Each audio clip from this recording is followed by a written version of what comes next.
security on the inside as well as out, which is the reason why some of the design choices on the outside are very different from what you might expect. But first, before we get into the design itself, which is really all I can show you of this phone because they didn't really have a full working camera or even software inside of these particular prototypes that they were showing me, what I can show you about the software is the kind of design language that they might be looking for. This is a demo of the software that they're using, and you can see I can swipe left and right to change the different areas that I'm in, and even swipe halfway in order to get to certain settings. They say that the final software is going to look very different from this, but at least I can show you what their design language might end up being like, and I have to say it does look kind of sleek and is a different take on an Android operating system.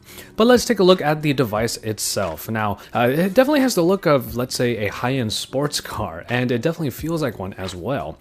The phone will remain pretty light, not too light as to suggest that the materials are not sturdy, and that in and of itself is a big portion of the Turing Phone's appeal. The fact that more than half of the phone on the outside and also in is made up of a material called liquid morphium. It's a very strong material that's able to withstand a lot of shock and a lot of punishment without even breaking or much less getting too many dents and scuffs, at least compared to plenty of the other types of materials that we see in the Android space.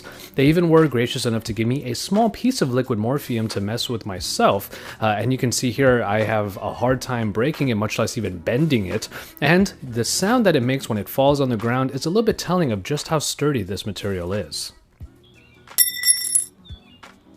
Now, the entire phone is not made of liquid morphium. Actually, on the back, on the top and bottom, we have polycarbonate, and in the middle is a aluminum panel. Moving over to the side, you'll see that there is a fingerprint reader on the side, on the left side of the phone rather, and I was able to get a demonstration of what that usage looks like. Now, what interested me about this was when he was trying to get into an unfinished version of Turing's own security software, there was a two-factor authentication required. You first use your fingerprint, and then you have to put in the code. It really goes to show you just how much Turing wants this phone to be as secure as possible, and it also has to do with the design, because you'll notice that around the entire device there's really no headphone jack because they want the phone to just be Bluetooth audio capable. They told me that headphone jacks and using wired headphones is kind of passe.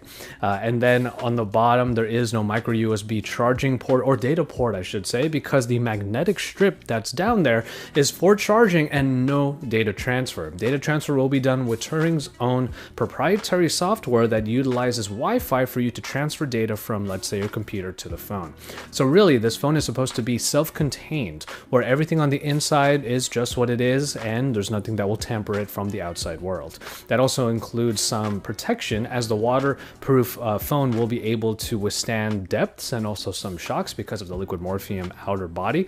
But one interesting fact about the waterproofing is that all of the innards are coated as well. So even though there are some open areas in the design where water might seep in, it's not going to keep the phone from working. And you just have to shake off the water and you should be good to go, because not only is the outside coated for the waterproofing, but every little part on the inside is as well. So we are going to get our hands on a review unit pretty soon, but the phone is going to be available for pre-order starting on July 31st.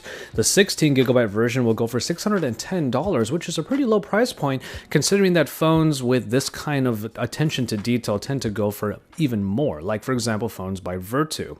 From there you can go from 16GB to a 64GB version that will go for $740, and a 128GB version that will go for $870.